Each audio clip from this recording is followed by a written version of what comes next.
La figure d'Osiris est consubstantielle à l'Égypte.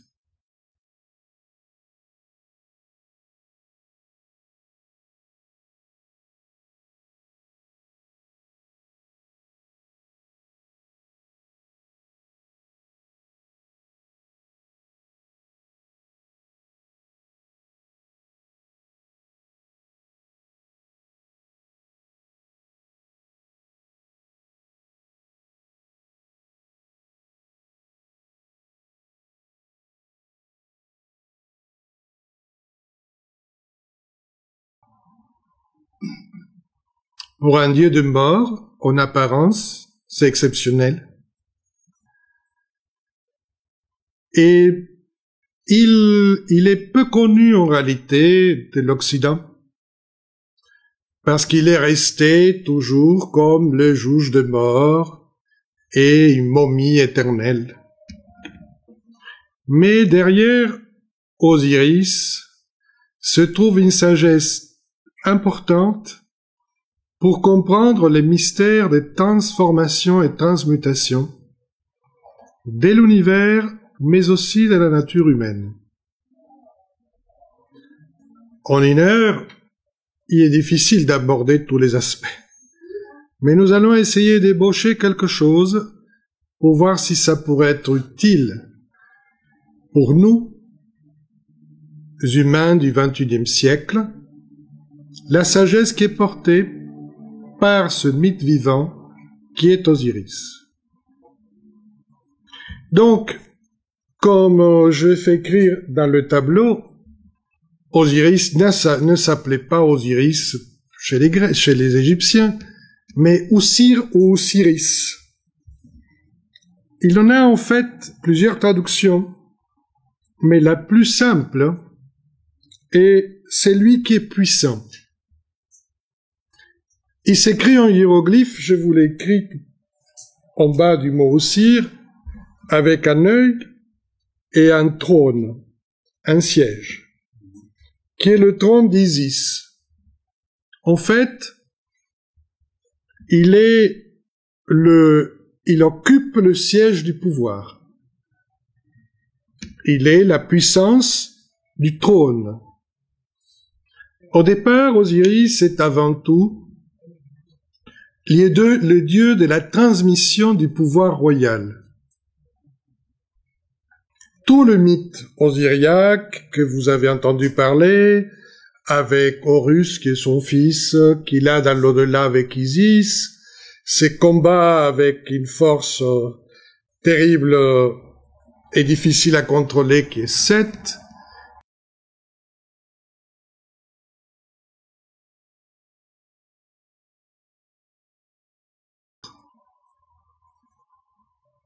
et c'est de grande actualité, puisque lorsque les générations ne savent plus transmettre leur pouvoir, leur sagesse, les nouvelles générations sont dépossédées. Les acquis se perdent, les civilisations peuvent tomber.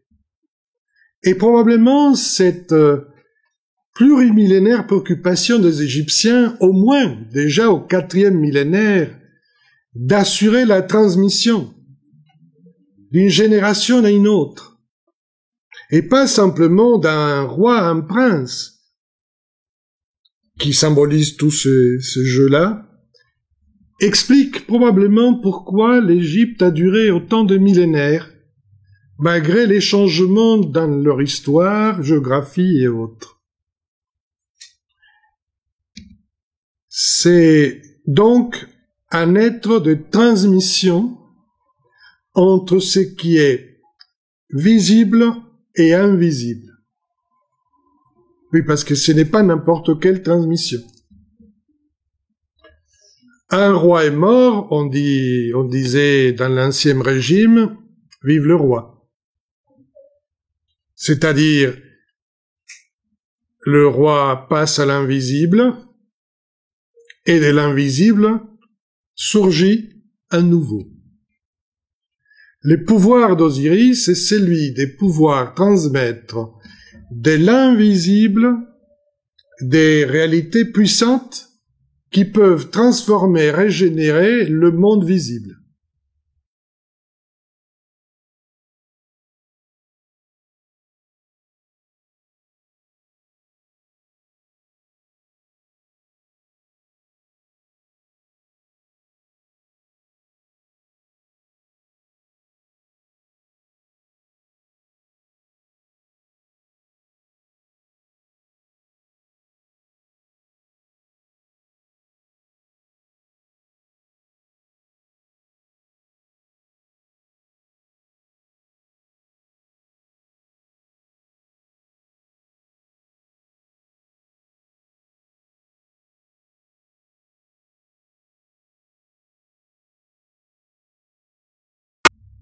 Et que les choses peuvent pas se résoudre comme on a l'habitude.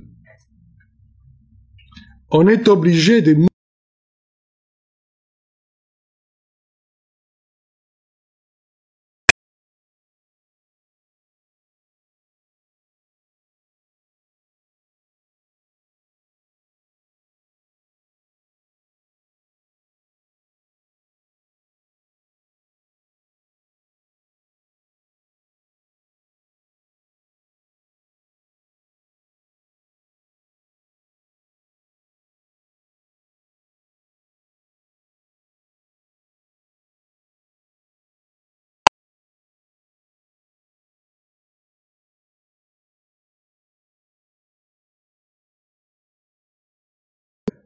et ne donne plus de solution. Donc on dit, je vais réfléchir, introspection, méditation, peu importe, mais on va dedans pour pouvoir mieux sortir dehors. Ça, c'est l'histoire du mythe, dans le mythe du plongeon, dans lequel soumet son frère Seth jaloux, selon le mythe, son frère idéal, et il le noie, il le fait plonger dans les eaux du Nil.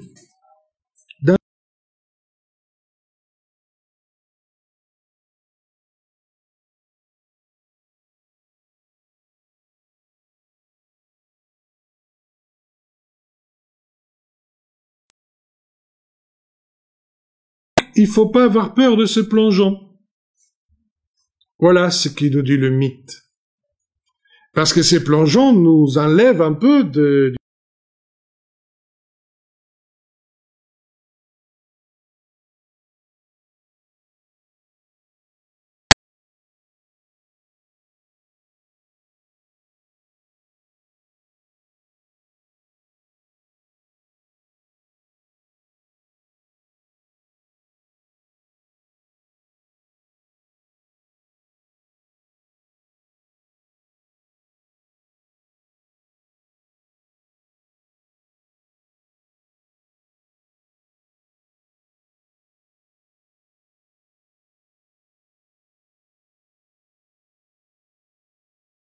est une sagesse.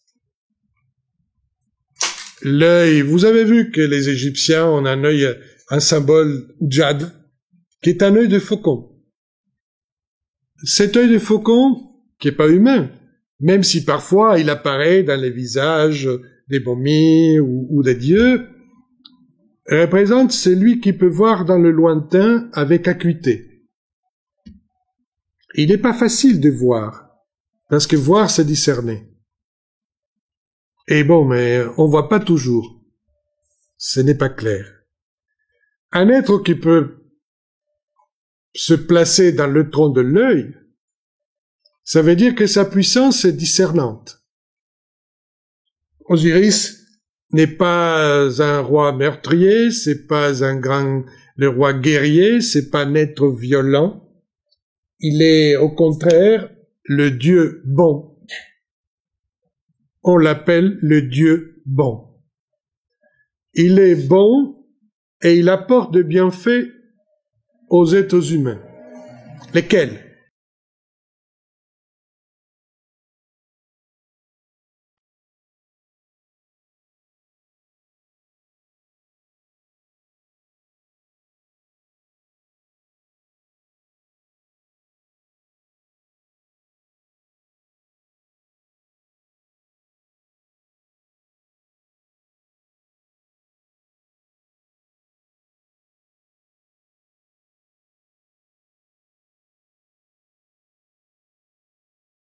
ceci, tu dois pas faire cela. Non, leurs, entre guillemets, commandements sont une réflexion dans laquelle chaque individu doit dire « je n'ai pas fait ceci ». C'est pas la même chose.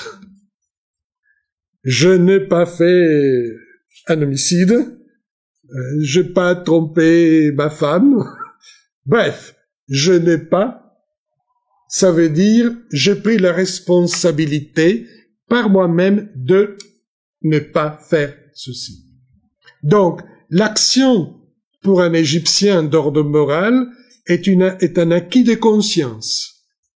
Et les principes moraux osiriaques sont une purification de l'esprit, à tel point que lorsqu'un prêtre rentre dans le temple, il récite devant chaque porte au seuil qu'il traverse ce qu'on appelle la confession négative, c'est-à-dire « je n'ai pas fait ceci, cela », qui sert déjà de formule de purification, c'est-à-dire « je vis en conscience ».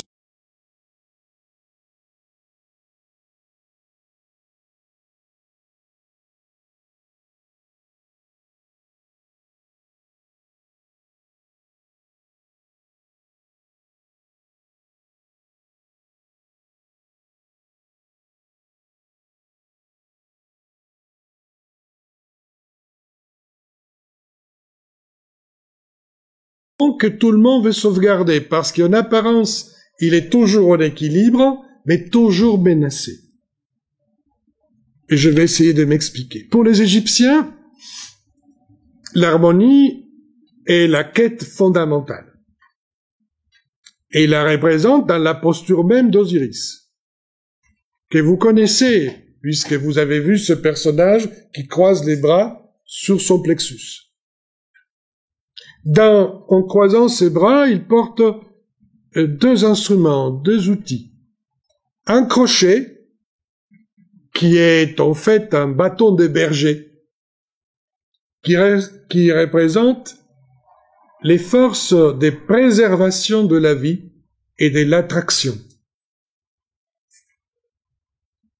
Et de l'autre côté, il y a un fouet, qui représente l'esprit de combat pour défendre l'harmonie et la paix.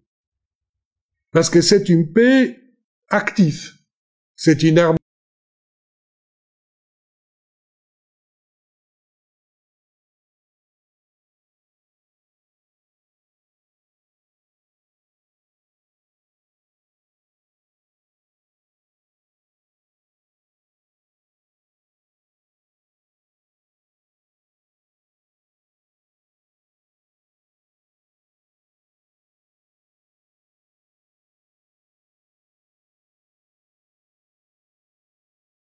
De la croiser et parvenir à une harmonie des contraires. Pour eux, ces deux forces ne doivent pas être traitées d'une façon dualiste, l'une contre l'autre. Mais il faut apprendre à les croiser et à intégrer donc la complémentarité de l'attraction et la répulsion. Vous voyez ? Et ça, c'est tout un programme. Parce que ceci est en train de nous dire, du point de vue philosophique, que nous devons accepter la contradiction de l'existence, l'impermanence de l'existence, mourir aux certitudes pour continuer à procréer certaines vérités. Ça, c'est le programme d'Osiris. Je pense donc que cette idée d'apprendre à manier le crochet, le fouet croisé sur le cœur, sur le plexus, est un bon programme. Mais ce qui implique apprendre à mourir. Parce que, petit truc, c'est ça. Apprendre à mourir pour vivre. On ne vit pas à n'importe quel prix d'une façon harmonieuse. il y a, disent les Égyptiens, à laisser toujours quelque chose. C'est pas gratuit. Ceci, dans le mythe, est évoqué par plusieurs choses. Une agression d'un crocodile qui lui mange une jambe. Et alors, notre Osiris devient monopode. Mais en étant monopode, il ne marche plus sur la dualité. Il s'est libéré de la dualité, du damier de la dualité, du noir et blanc. Il est au milieu, il est entre les deux. Ce qui signifie sa posture verticale et son linceul. Nous devons toujours laisser quelque chose de nous pour avoir.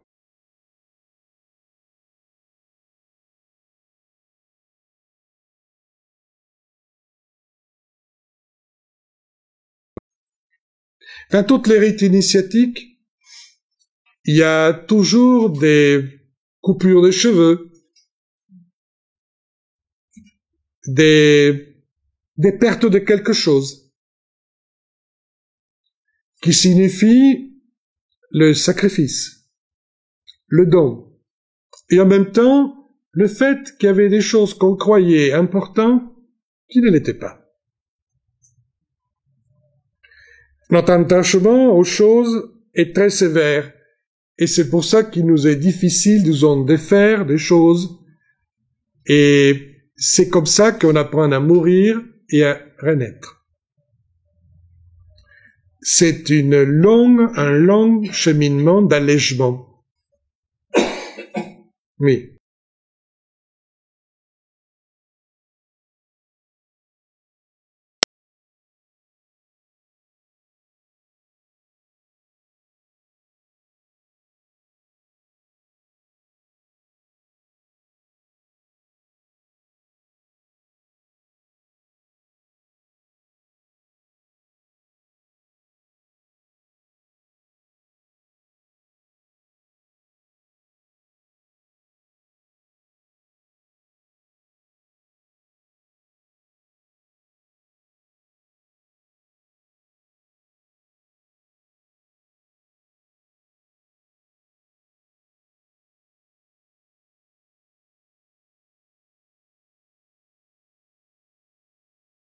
Il ne peut pas se transcender. Il ne pourra pas se dépasser. Les Égyptiens donnent une énorme importance à ce qu'on pense. Oui. Et à ce qu'on fait. Bien entendu. Mais ils disent qu'il faut démarrer par une conversion de la pensée,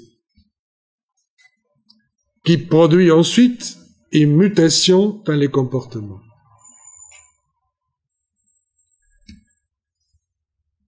Avec quoi on pense en Égypte? C'est ça qui est intéressant. Avec le cœur. Oui.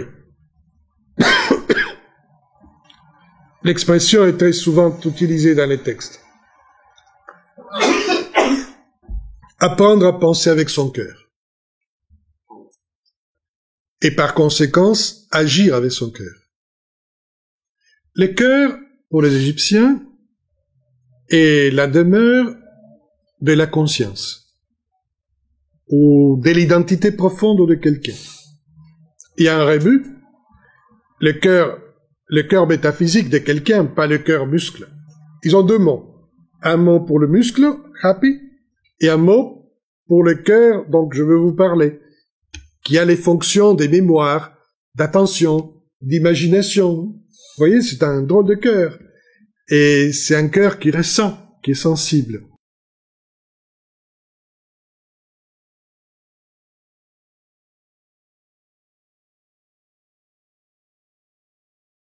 La possibilité de se projeter ailleurs et plus loin. Ça, c'est le vase qui est la demeure Ab, s'appelle le mot, du bas. Un petit oiseau, représenté au hiéroglyphe, qui a le visage de chacun, mais justement, cette identité profonde a une capacité. Ils l'ont représenté volatile parce qu'il peut relier ciel et terre. Notre identité profonde peut voyager entre le ciel et la terre. Quand on active cette identité profonde, c'est-à-dire le bas de quelque chose, de quelqu'un ou d'un Dieu, la connexion entre ciel-terre, entre invisible et visible se met en place, et alors la conscience acquiert sa véritable mobilité. Parce que le problème, c'est la mobilité de la conscience. D'une part, il faut qu'elle soit centrée, et d'une autre part, il faut qu'elle soit mobile, pour pouvoir monter et descendre. Vous voyez, c'est un drôle de... Nous, en général, notre mobilité des consciences est horizontale.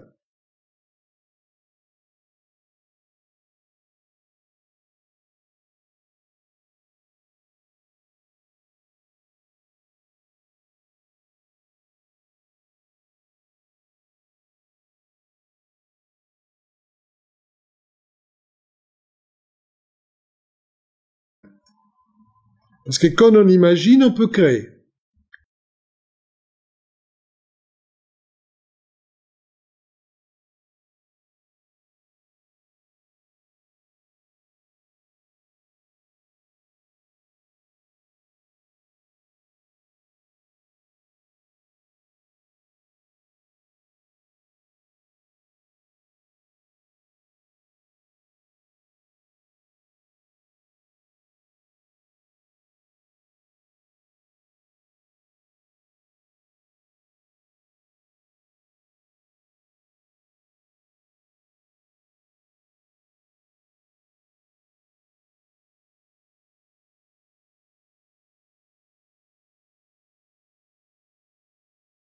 Crée le monde invisible. Donc, rentrer en Osiris, ou devenir Osiris, veut dire qu'on peut s'introduire dans l'espace de l'invisible, de façon équilibrée, en harmonie des contraires. Et c'est pour ça qu'on l'appelle Unefer. Unefer veut dire celui qui est dans une condition éternellement bonne, c'est-à-dire perpétuellement régénéré. La régénération osiriaque n'est pas exactement corporelle, qu'on se comprenne bien. C'est une régénération qui part de l'intérieur. Parce que bon, le corps vieillit.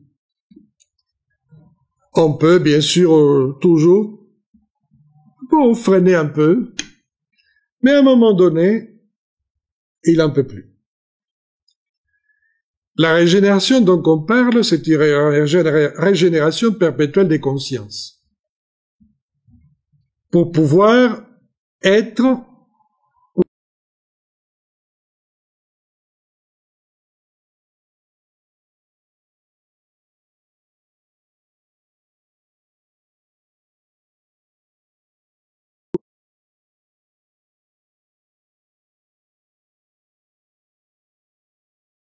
pas facile, mais qu'il faut quand même... On va essayer de l'expliquer.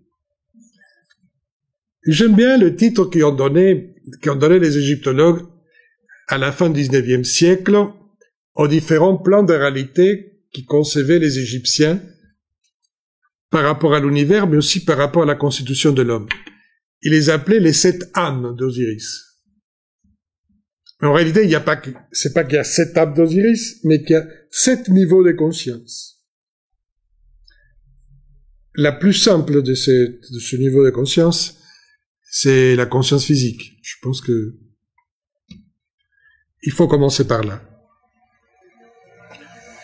Quand notre mental, notre conscience peut conduire son physique en pleine conscience, nous sommes capables de mouvements et des possibilités d'action dans le monde matériel précises, soigneuses et harmonieuses. Si, par contre, quelque part, notre conscience diverge, Le corps est laissé à sa propre inertie, à sa propre mécanicité et à son monde instinctif. Donc, la question de placer sa conscience dans le corps est un travail important, parce que ça nous permet de travailler avec intelligence et d'épargner de l'énergie plutôt que de perdre de l'énergie. C'est le premier pas. Et pour eux, quand on arrive à une certaine maîtrise de ces éléments-là, on peut passer à un deuxième échelon, qui est celui de pouvoir intégrer la conscience à nos énergies. Les énergies étaient signifiées par les Égyptiens par ce qu'ils appelaient l'ombre, ce qu'on peut traduire par l'ombre. Alors, l'ombre, qui est la silhouette de quelqu'un, comme l'ombre de quelqu'un, et représente cette idée que se faisaient les Égyptiens, c'est qu'on peut récupérer son énergie à l'ombre. Parce que pour un Égyptien, l'ombre est précieuse. L'ombre protège de la chaleur, de l'attaque solaire, et ça rafraîchit. Donc, pouvoir développer son ombre, c'est d'une certaine façon avoir une énergie régénérante.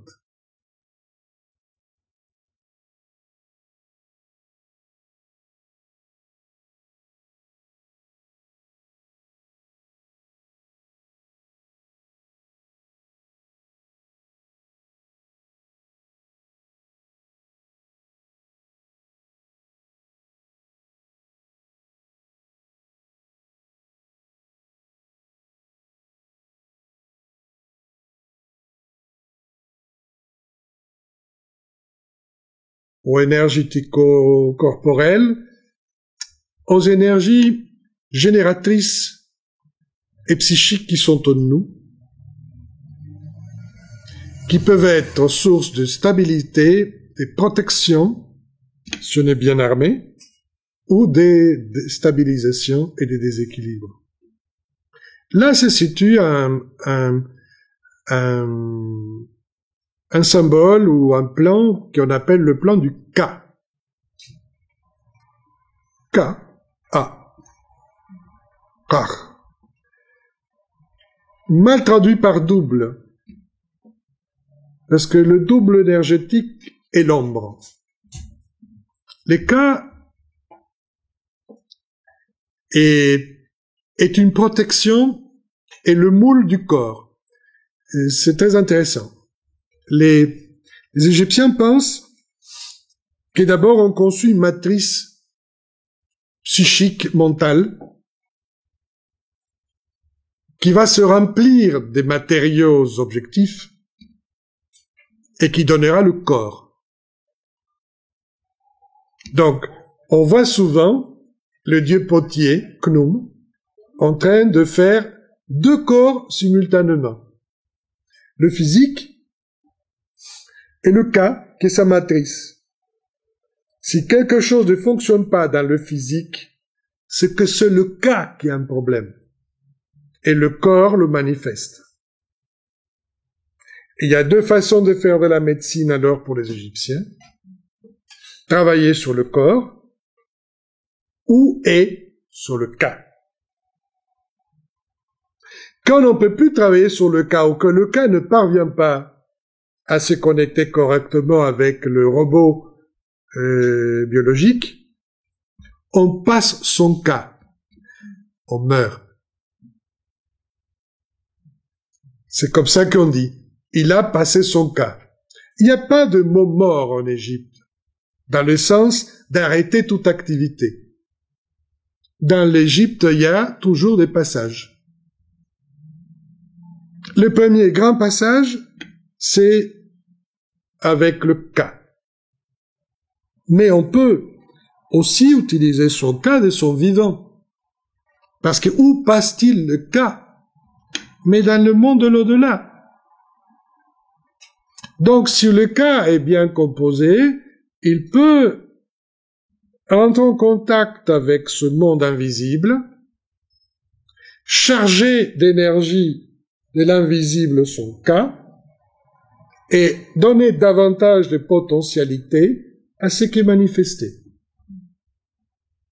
C'est pour ça que dans certains textes, beaucoup de textes, on dit « Je t'apporte des offrandes de la nourriture, je te donne du cas » aux morts, mais aussi à la divinité, ou tout simplement, c'est ce qu'on fait lorsqu'on s'embrasse. Le hiéroglyphe du cas, c'est son deux bras levés, mais aussi en accolade. Quand on s'embrasse, on transfère une énergie. Oui, oui. Vous pouvez l'essayer. Et vous verrez que ça marche. Bon, il faut essayer d'être bien, quoi. Dans ce que vous allez transférer. En général, quand on s'embrasse, c'est parce qu'on s'aime bien. Mais on sait jamais. On sait jamais. Mais en tout cas, cette idée d'embrasser, donc de pouvoir accueillir quelque chose d'autre que soi,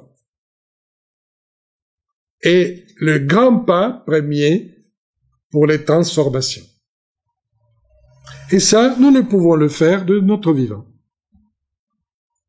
Ça va? Donc, à ce moment-là, la conscience n'est plus portée par le corps, mais par son cas.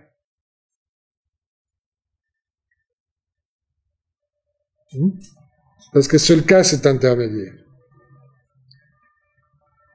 Le seuil du cœur est la suite. Puisque le cœur, dont je vous ai parlé, le cœur qui est la demeure de la conscience, est le témoin de l'identité. Vous savez certainement que les Égyptiens pensaient que quand quelqu'un mourait, à un moment déterminé, son cœur allait être jugé.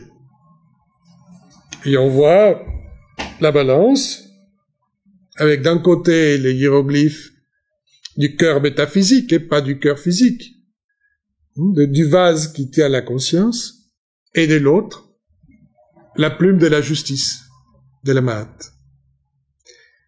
Et le cœur doit montrer qu'il est aussi léger que la plume. Donc, qu'il a bien purifié, fait toutes les purifications nécessaires. C'est ce jugement du cœur ou du témoin de l'âme,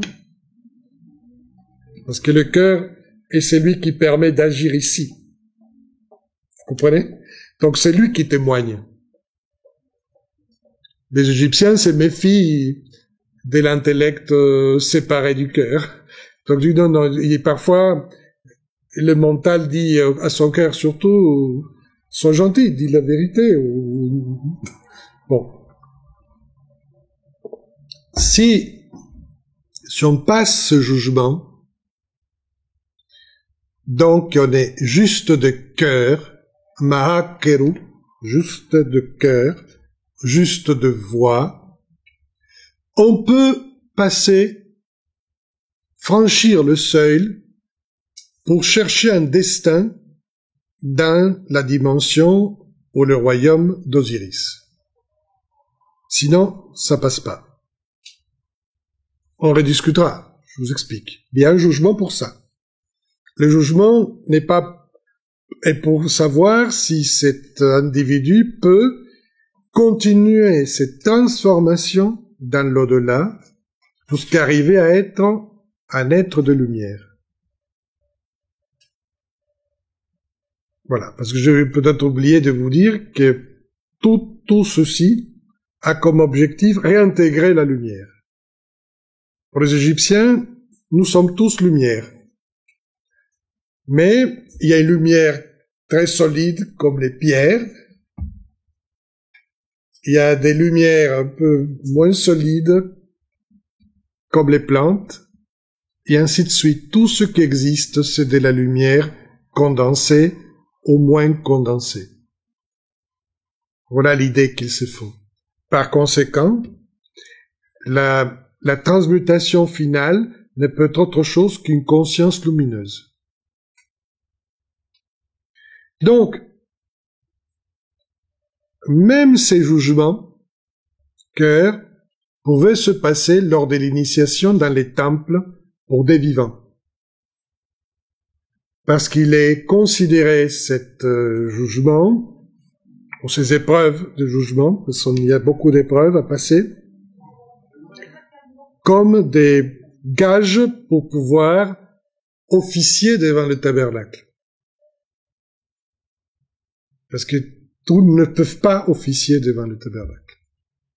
Parce qu'il faut rentrer dans l'invisible.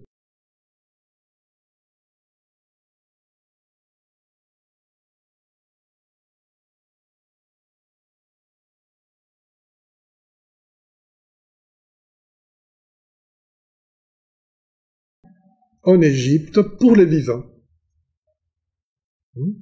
À partir de cette métamorphose dont je vous parle. Et donc, ça libérait l'acteur qui est dans le cœur, le bas, et parce que le bas était donc fluide, et qu'il pouvait donc voyager entre les plans, qu'il pouvait officier le prêtre.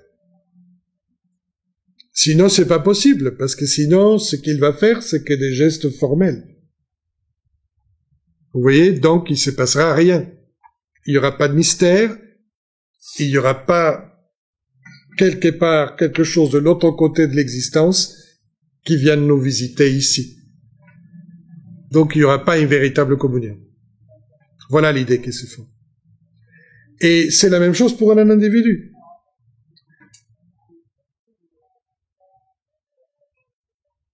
Dans ces cas-là, la conscience se situe beaucoup plus loin, vous voyez, au niveau du bas. Tous les dieux ont un bas, ou disons plutôt plusieurs bas. La différence entre nous et les dieux, c'est que les dieux ont plusieurs bas et nous un seul. C'est pour ça que les dieux peuvent être partout, et nous, non. Voilà l'idée. Et quand ils faisaient une statue d'un dieu, les Égyptiens ne croyaient pas que la statue en pierre était en tant que telle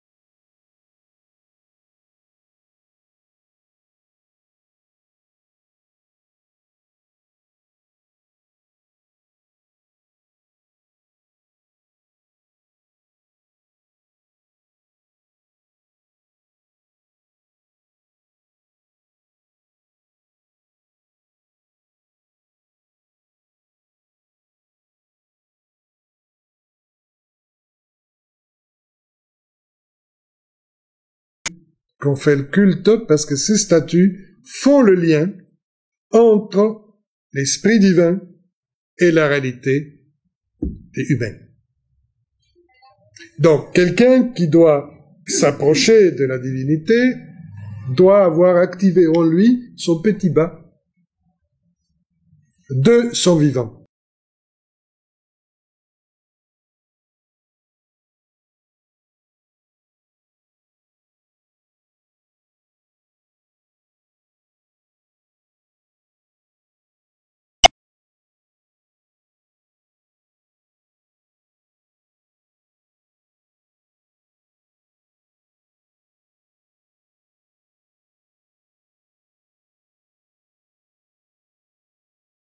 Artisans, et ils se baladent dans certains endroits. Et ils habitent même chez eux, en ville, et ils ont femmes, enfants.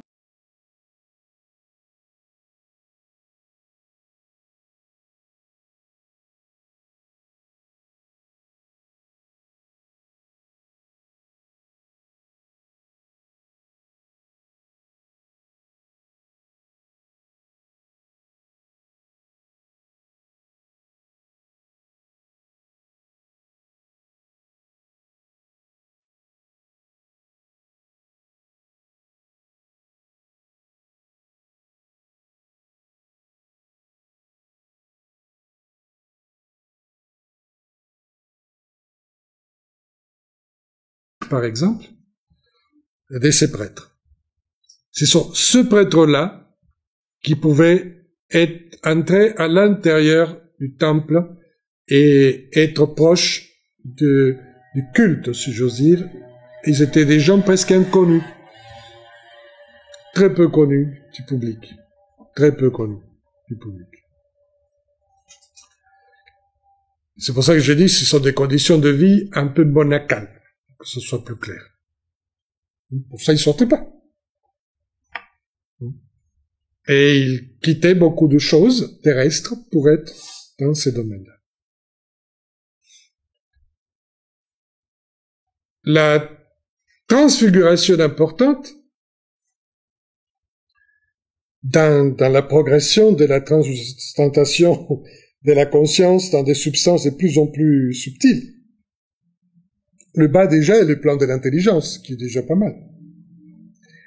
Il y a un autre plan, l'avant-dernier, qui s'appelle Ach, Wak, et qui est le plan lumineux.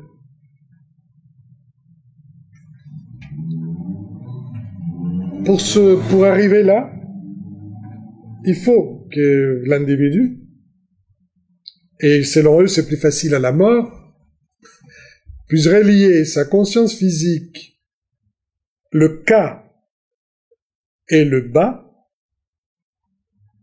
dans une métamorphose qui s'appellera le Hak. Donc, une conscience ou un plan lumineux, qui est le véritable stade qui permet ensuite d'acquérir un corps de gloire, selon les Égyptiens, qui est le 7e, dans lequel il y a la réunification des éléments, de toutes les composantes. Parce que comme vous voyez, au départ, il y a une multiplicité des choses, et à la fin, tout se réunit.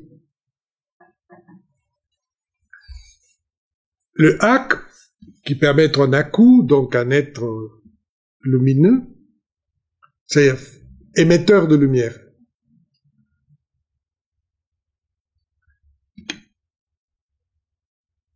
Est la condition pour pouvoir relier sa substance osiriaque avec sa spiritualité solaire. Ah. Il y a deux aspects toujours dans chaque être. Un lumineux, actif, combattant. Il y a un autre invisible, mais qui est capable de métamorphose et de tous les changements. La force osiriaque permet les métamorphoses que je suis en train de vous expliquer. Mourir en chose, renaître dans une autre, mourir à une autre, renaître dans une autre, etc. Jusqu'à qu'arrive un moment où les textes disent Osiris se repose en Ré et Ré se repose en Osiris.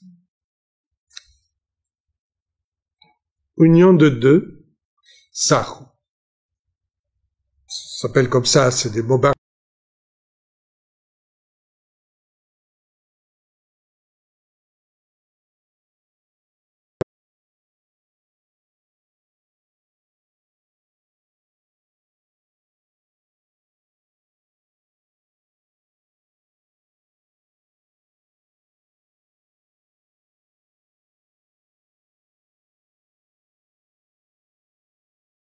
Cheminement de réunification. Que ce soit dans la vie quotidienne, comme dans l'au-delà. Parce qu'ils expliquent la mort produit un syncope, et dans lequel tous les morceaux qui nous composent éclatent. Et pour ça, devant la balance, on voit tous ces morceaux que je viens de... Le corps physique, le cas, l'ombre, le bas, tout le monde est autour de la balance, attendant le jugement. Si le jugement du cœur est favorable, la réunification des composantes est possible. Voilà ce que ça veut dire. Si elle n'est pas favorable, l'éclatement des composantes va continuer, donc il va falloir recommencer. Voilà ce que je vais mettre au boulot. Donc, c'est un cheminement d'unification de la conscience par le fait de transfigurer ou transformer progressivement les différents composants les uns dans les autres. Parce que là, on n'exclut rien, je ne sais pas si vous comprenez. On jette rien. On est en train de relier l'un à l'autre. C'est nous qui croyons qu'il faut séparer ou exclure.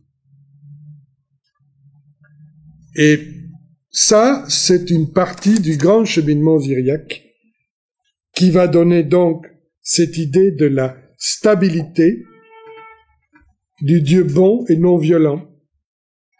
Et c'est dans ce sens-là qu'on peut dire qu'il donne la perpétuité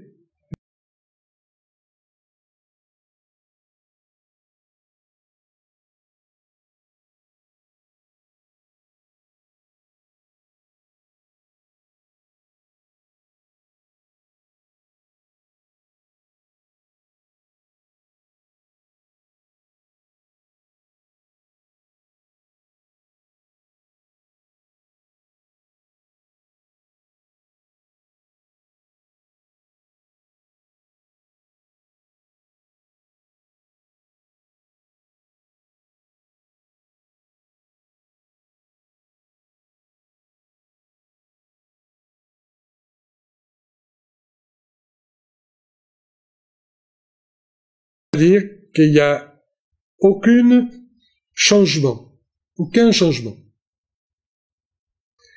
Osiris est marié à Isis, qui est la puissante, la magicienne, mais surtout cette qualité de la persévérance et la constance. Isis, c'est quelqu'un qui se rend jamais. C'est cette qualité de persévérer, de constance. Il y a des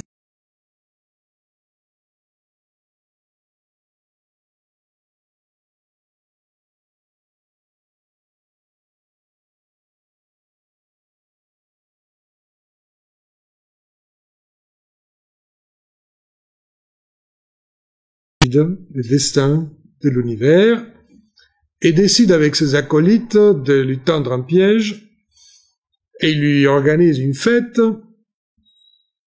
et comme cadeau pour ses 28 ans,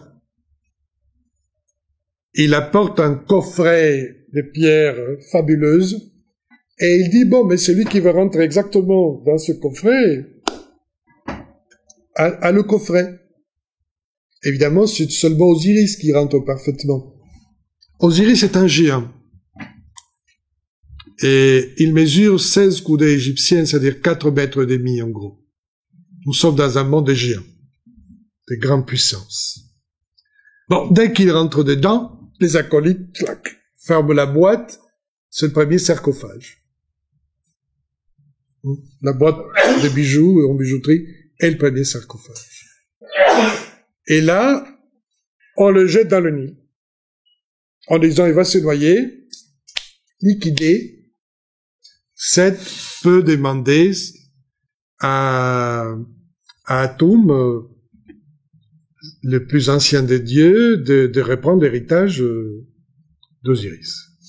Voilà, en gros. Isis ne s'accable pas et va chercher Osiris partout. Elle arrive jusqu'à Byblos, où s'est échoué le sarcophage, qui s'est entrouvert, et Osiris est somatisé dans un arbre. Il est réintégré dans un arbre comme l'esprit de la végétation qui pousse et de la verticalité qui monte vers le ciel. C'est là qu'il retrouve Isis. Je fais court. Il est inerte. Il est en train de perdre ses os, puisque vous savez que le cadavre, la première chose qu'il fait, c'est perdre les os, c'est lymphe. Et c'est cette partie-là, que le périple aquatique est en train d'expliquer, et le ramène au lieu de sa naissance, qui est dans le delta, pour essayer de le régénérer, de le réanimer, etc. Mais cette finalement, qui était parti, faisait une partie de chasse avec ses acolytes, retrouve le cadavre d'Osiris, le corps d'Osiris, monte à une colline, dépaisse le corps d'Osiris, tantôt en 14, tantôt en 16, tantôt en 42 morceaux. En tout cas, là, nous ne sommes pas dans une noyade, mais dans un sacrifice rituel, des différenciations, d'éclatements, des dispersions, et il jette du haut de la montagne tous ces morceaux qui tombent dans différentes parties de l'Égypte, rendant l'Égypte Osiris. Parce qu'en fait, l'Égypte est le corps d'Osiris. De ce point de vue. Alors, il y a les pieds quelque part, la tête ailleurs. Bon. Isis revient, désespérée, elle ne se rend pas. Bon, elle le retrouve. Maintenant, le problème, c'est qu'est-ce qu'on va faire avec tous les morceaux? Anubis, dit fils illégitime,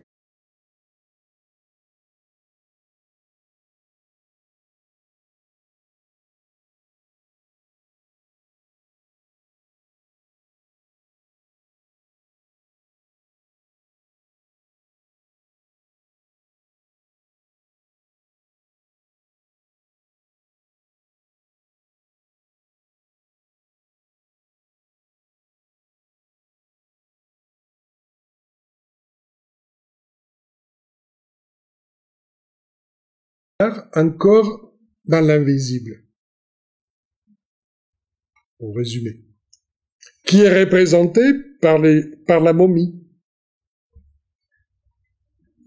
La momie du corps est un corps desséché. Donc les viscères les plus importants sont prélevés pour éviter la putréfaction. C'est une œuvre de dessèchement, donc des purifications, et disons par le feu, puisque c'est du sel qui va brûler tout ça. Au départ, c'était liquide, maintenant c'est solide et igné. Là va renaître Osiris, dans l'invisible, qui est sa demeure essentielle, et son bas, avec le bas d'Isis, leur âme, s'entrelacent, et c'est comme ça qu'est né Horus, l'enfant divin, qui a la tête de faucon pour signaler qu'il était engendré dans le plan du bas, et pas ici-bas. Qu'on se comprenne. Horus va combattre Seth, à la fin, il y a un arrangement, et la transmission de la royauté divine passe d'Osiris à Horus, et c'est Horus qui va les transférer aux êtres humains. C'est une descente de la transmission des sagesses qui s'est produite. Donc nous avons une sorte de triade qui représente en fait les différentes qualités d'Osiris. Osiris représente la volonté intrinsèque, la grande patience, la capacité d'être végétant. Alors on me dit, c'est quoi cette histoire? Parce qu'on l'appelle l'être végétant. Pour nous, un être végétant, c'est un légume. Mais l'être végétant dont on parle ici, est cette terre féconde où à l'intérieur, les grains qu'on a semés, les actions, les idées, les pensées, les sentiments vont germer. Et Osiris représente cette capacité de patience, de végétation, qui permet à travers son corps emmailloté, entre guillemets, d'être une chrysalide. où vont surgir des êtres fleuris. C'est-à-dire que le potentiel de chacun devient réalité à l'intérieur de cette chrysalide des volontés. Isis représente tous les aspects de l'amour, de la dévotion,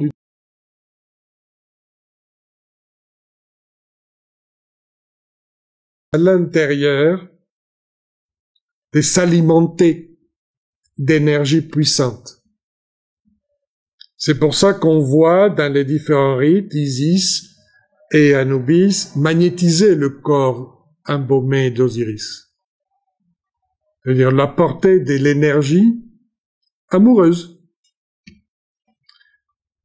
Horus est l'intelligence en action, l'être en combat de la vie.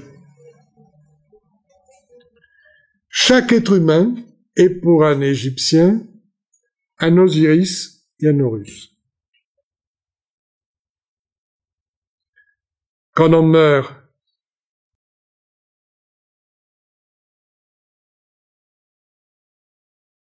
victorieux, on est Horus. Mais la dynamique est celle d'une même entité en réalité. Devant cette stabilité qui est dans le cycle osiriaque, il y a un circuit d'instabilité qui est menaçant à tout moment, qui est celui des Seth. Seth n'est pas le méchant du film, parce que quand même, il protège la proue de la barque du soleil, il est un guerrier, il est l'esprit du désert, il est la foudre, il est l'instabilité et les épreuves. C'est lui l'initiateur. En noyant Osiris, mais en apportant, parce que quand même il est malin, il ne le jette pas encore, il le met dans la boîte. Il offre la matrice des métamorphoses, qui est le sarcophage. C'est pas n'importe quel type de mort. C'est-à-dire, la mort est une mise en inertie de certains principes pour que d'autres principes s'actualisent. On rend passif certains principes, mettons,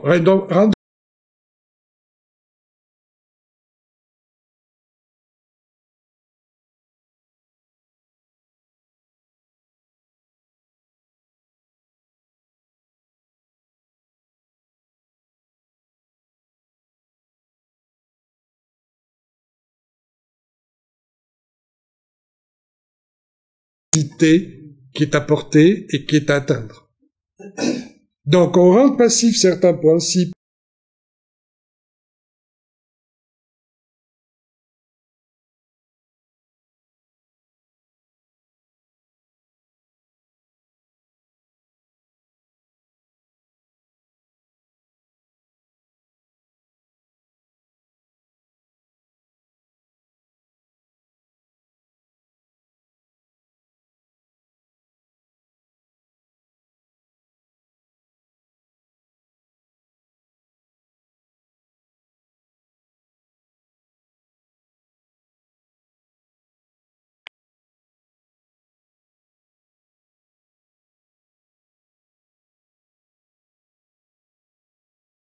c'est ça, l'harmonie osiriaque ou égyptien est basée sur la théorie des cycles. C'est-à-dire, rien n'est stable, mais tout se recrée, jamais exactement pareil, mais toujours renouvelé. Voilà des idées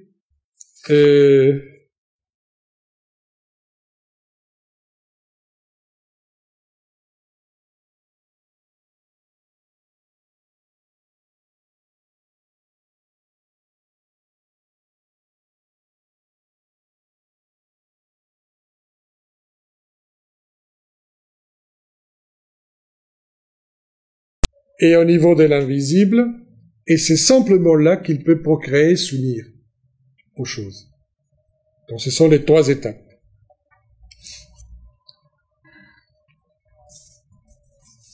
Je pense qu'avec ça, nous avons fait une introduction suffisamment riche pour nous dans l'itinéraire osiriaque, et en sortant peut-être d'un certain terrain battu.